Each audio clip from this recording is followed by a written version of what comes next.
Hi, everyone. Good morning. Welcome to another storytelling session for the Silver Good Initiative. I've been so enjoying myself this whole time telling stories, and I'm really honored to have this opportunity to share the story for this final week of online activities on the Silver Good platform. Like I'd said in my earlier post, just my test post, I'm sure we'll come back with more. We'll come back with better. Your feedback is always important, and do let us know if you liked what you've watched, and if you've learned anything or you've enjoyed anything. And I'm sure the feedback will be very valuable to the organizers. For myself, it's really funny. Every time I have a storytelling slot, I volunteer, and every time I'll be thinking, oh no, what story should I tell? What story should I tell? I don't know. And until the last minute, right, I will not know what story I'm going to tell and share with all of you. But this time, I had a choice of 4 or 5 stories that I wanted to share with you. It was so weird. I mean, I guess it happens, when it's the last uh, session or it's the last program, last day of the program, and suddenly you're full of ideas and you're full of excitement, and maybe it's also a comfort level. I don't know. It's really strange. But today I had a hard time.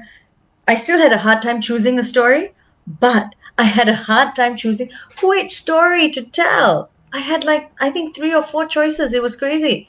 And so doing a little test on FB Live, just with myself, and whether to show you pictures or prompts or share things, I've decided to go with something I'm most comfortable with, which is just sharing a story with you. And my story today, da da da, the winner is Aren't We All Human Beings? It's adapted from a Thai folktale, and I this again is a story that I've gone back to many times, and I've told way back when, and it's one of my favorites actually. I know I keep saying that, right? I have a lot of favorite stories. Okay, but it truly is, um, and it goes something like this. So here we go. Aren't we all human beings? Once there was a little city, town, and there was a king to that town.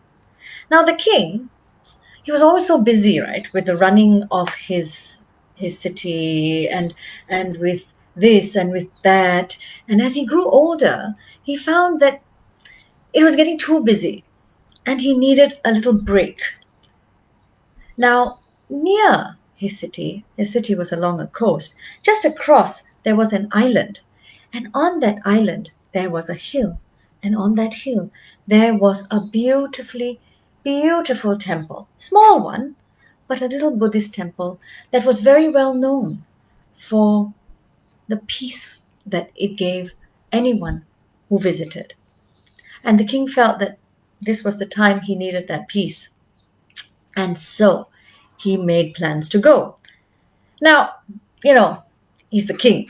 He can't just say, bye bye, see you, I'm going off to the temple, all right? Get me a little boat and I'm off. He can't do that. He's the king. So with him came an entourage of people. His entourage of advisors and ministers came along with him. His family said, no, it's okay, we'll go next time. So he went with them. Now, again, he's the king. So he can't just tell, okay, what do we need? A little bit of this and a little bit of that. Let's go. Get on a boat. Let's go. Not so simple.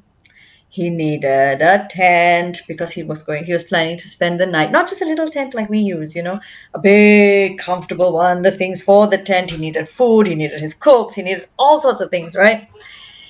And so, in the end, the barge or the boat, the big boat that he needed was so big that it needed 30 boatmen, 30 oarsmen to row that boat. 15 on one side, 15 on the other. And So it was this long boat ride, and at the corner was this nice canopy, comfortable, enough for the king and maybe 10 of his advisors. So not many, just 10. Okay. So they were on that barge, and everything was packed. All the things were in one corner, the boatsman in the oarsman in the middle, and then the canopy, and the king and his advisors. And so they set off rowing. I mean, it was that time of life, right? No motorboats and engines and nice yachts and sailboats. It was something you had to row. And so they rowed and they rowed and they rowed. And the king and his advisors sat under the canopy, and they sipped and they ate and they sipped again. Now, one of the oarsmen was facing the king and his advisors. He was looking a little disgruntled, very upset. It was a very hot day, sun beating down on them. The oarsmen were like, as they oared. And this one disgruntled oarsman muttered, look at those advisors sitting with the king as if they are the king themselves, sipping and eating and sipping again. Why? What makes them so special that they should be sitting there? I can't say anything about the king, right? But them? Aren't we all human beings? Shouldn't we all have the comforts? Now, the king, who at that time had his eyes closed, heard everything. He wasn't asleep. But he didn't call the boatman there, the oarsman there, hey, you! Keep quiet and do your work. He didn't say a single thing. He bided his time. He kept quiet. And soon enough, the man stopped grumbling, and the whole party reached the island. Now, by the time they reached the island, it was evening. So it's time to set up tent. I mean, they had been traveling a long time, and everybody was tired. So everybody set up tents, and the oarsmen were just sleeping in the open. And the king took a rest, his advisors too. And in the evening after dinner, the king came out and walked around. Now he chanced upon that oarsman lying with his hand like this, so tired, wiped out of the day. And in the distance, from the hill where the temple was, he heard barking, yelping.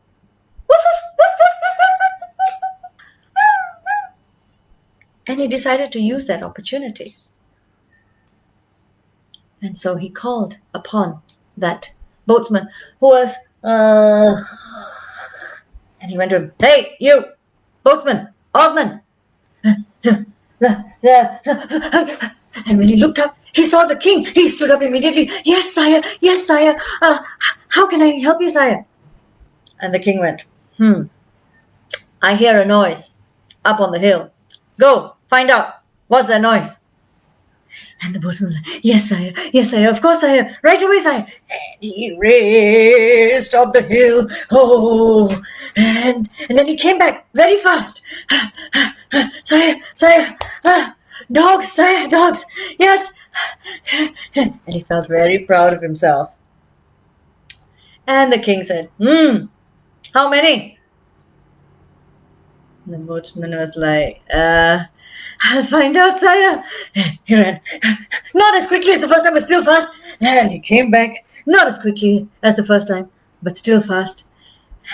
And sire, five, sire. Five, dogs, sire.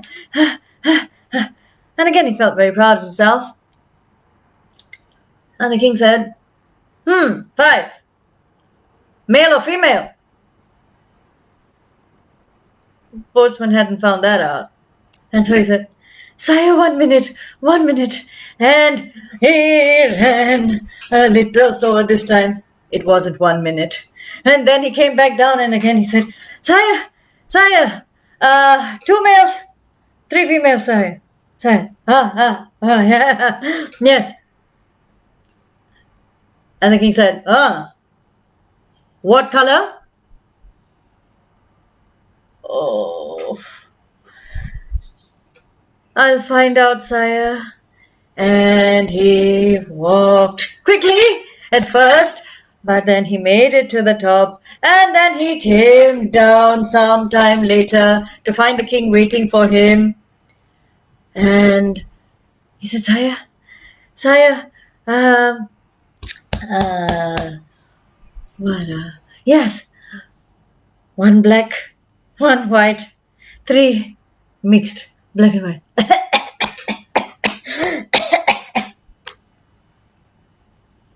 The king said, okay, thank you very much. Go drink some water and come back here. In the meantime, he looked around and he saw one of his advisors talking to the other advisors. And he said, Ming, Ming, come here. And the advisor came very regally, quickly walking, not rushing, walked quickly towards the king, said, yes, sire. How can I help you, sire? It's a lovely evening, isn't it? And the king said, yes, yes, it's a lovely evening. Anyway, I need you to find something out for me.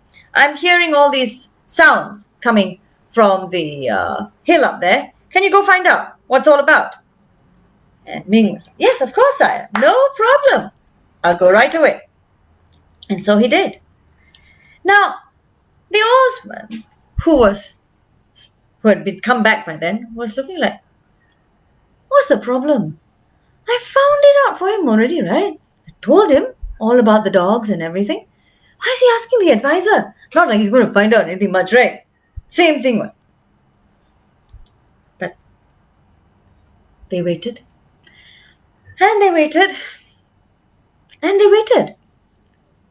And the oarsman, the boatsman was thinking, I bet he cannot find out much. I already found out everything. Not going to happen. Wasting the king's time waiting for so long. He's going to get scolded. And so he waited with the king. And soon enough, not so soon, but soon enough, the advisor returned. Ming returned. And he said, sire, so sorry to keep you waiting. I was just in a conversation with the priest on that hill, at the temple.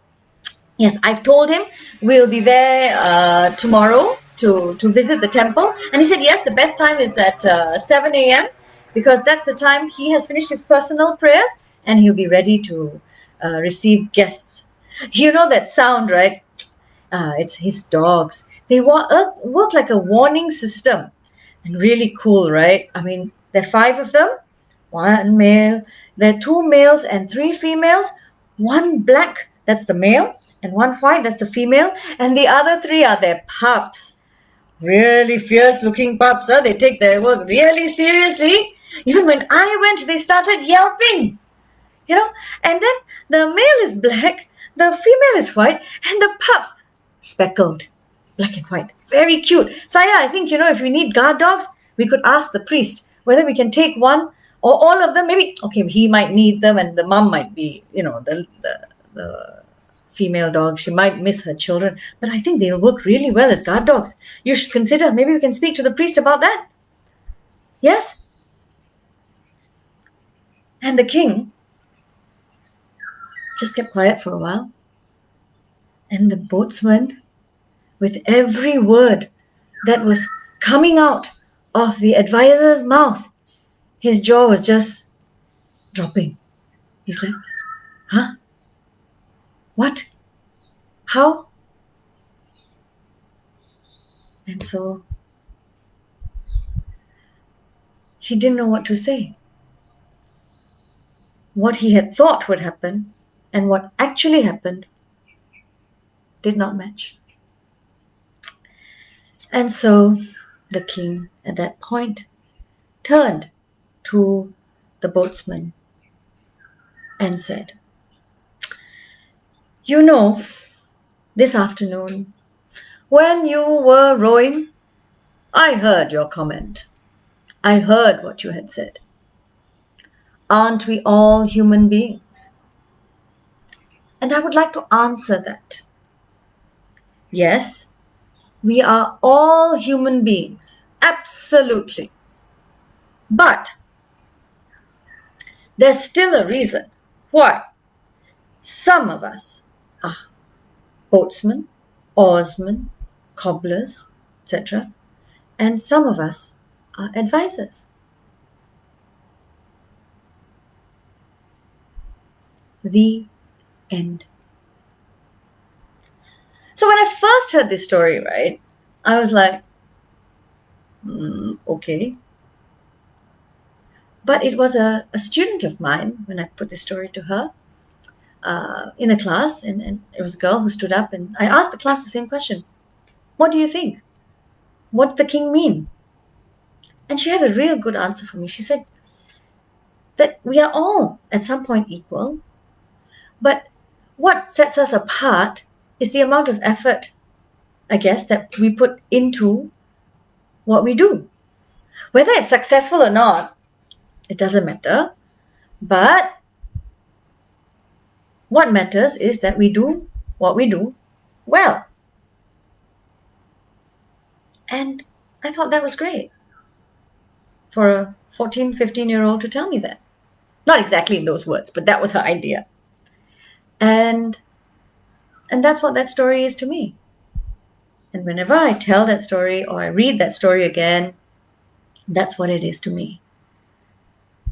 That what makes us us and what makes our work ours is what we do to make it better or to make it work. And so everything you do, I guess we try to do our best. And then at the end of it, whether it works or not, who knows? But we do our best. And so, with that, that's the end of my storytelling. But that's not the end of the week, okay? There's a few more programs this week. And at the end, you have the special event on Sunday, 19th July at 2 p.m. I have to read this, okay? Because I may forget something, so I've got it written down. Please join us for Silver Good Read for Books. It's on the Sunday, 19th of July at 2 p.m. And now it's part of the NLB's efforts, right, to get books donated for its beneficiaries. And all we need to do is log on, okay, and read together for 15 minutes, just 15 minutes. And for every 10 people, 10 participants that join, one book will be donated.